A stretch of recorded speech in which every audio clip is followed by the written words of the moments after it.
تمنا سر بلندی کی ہمیں بھی تنگ کرتی ہے، مگر ہم دوسروں کو روند کر اونچا نہیں اڑتے۔ بسم اللہ الرحمن الرحیم۔ السلام علیکم ناظرین، پروگرام میری پہچان کے ساتھ میں ہوں آپ کی میزبان مریم طارق اور آپ دیکھ رہے ہیں centernews.pk۔ ناظرین، جیسا کہ آپ جانتے ہیں ہمارے اس پروگرام میں ہم آپ کی ملاقات ساہیوال ڈویژن کے ان باہمت لوگوں سے کرواتے ہیں جنہوں نے محنت، ہمت اور لگن سے زندگی میں ایک مقام پیدا کیا۔ آج کی اس ایپیسوڈ میں آپ کی ملاقات ایک ایسے شخص سے کروانے جا رہی ہوں جو جسمانی طور پر معذور ہیں لیکن ایک سرکاری نوکری کرتے ہیں۔ آئیے ان سے بات کرتے ہیں اور ان کے بارے میں جاننے کی کوشش کرتے ہیں۔ ہمارے ساتھ موجود ہیں ظفر اقبال صاحب۔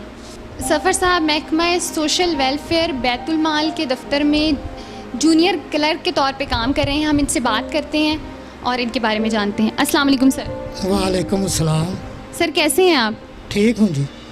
آپ مجھے یہ بتائیے، آپ جسمانی معذوری کا شکار ہیں، اس کے باوجود ایک سرکاری نوکری پر فائز ہیں۔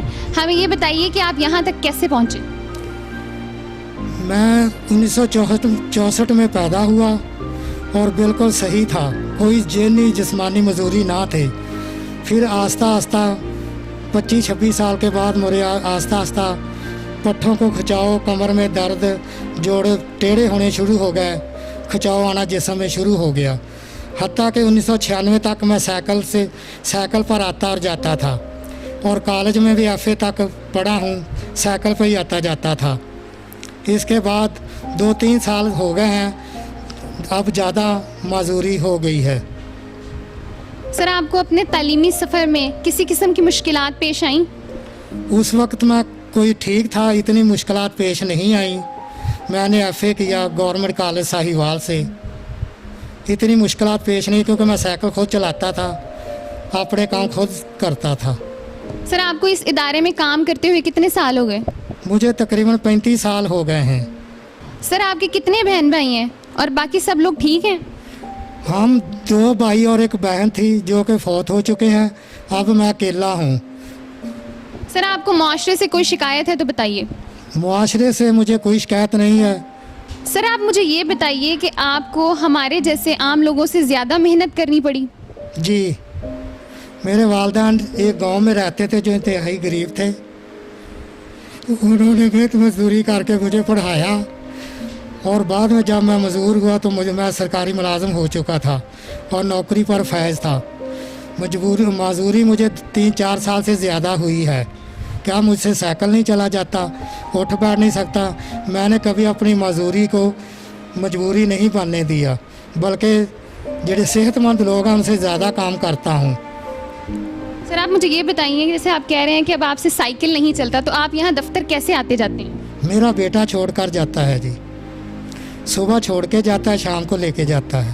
جیسا کہ معاشرے میں آپ جیسے بے شمار لوگ معذور ہیں لیکن وہ ہمت ہار کے گھر بیٹھ جاتے ہیں اور معاشرے کا سامنا نہیں کر پاتے، آپ مجھے یہ بتائیے کہ ان کو کوئی میسج دیں گے؟ جی، میں ان کو میسج یہ کہتا ہوں کہ میری شادی ہوئی ہے، میرے 5 بچے ہیں، 3 بیٹے ہیں، 2 بیٹیاں ہیں۔ 2 بیٹوں کی شادی کر چکا ہوں، 2 بیٹیوں کی شادی کر چکا ہوں۔ میرا بڑا بیٹا IB میں ملازمت کر رہا ہے، وہ M.Com پاس ہے۔ دوسرے بیٹا میرا FA ہے، کمپیوٹر کا کورس کیا ہوا ہے۔ بیٹیاں میری ایک نے FA کیا ہے، ایک مڈل پاس ہے، جن کی میں شادی کر چکا ہوں۔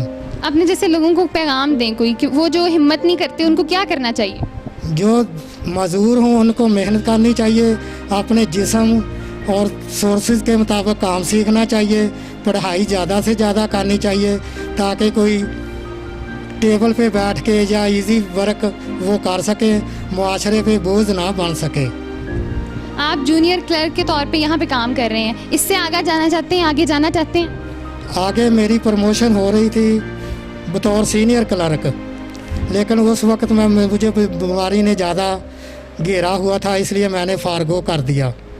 سر، آپ اپنے پاکستانی بھائیوں کو کیا پیغام دینا چاہیں گے؟ میں اپنے پاکستانی بھائیوں کو، خاص کر معذور افراد کو یہ پیغام دینا چاہتا ہوں کہ زیادہ سے زیادہ تعلیم حاصل کریں، تعلیم حاصل کر کے اپنا روزگار حاصل کریں، اپنے لیے اور اپنے خاندان کے لیے ان کی سہولیات کم کریں، ان کا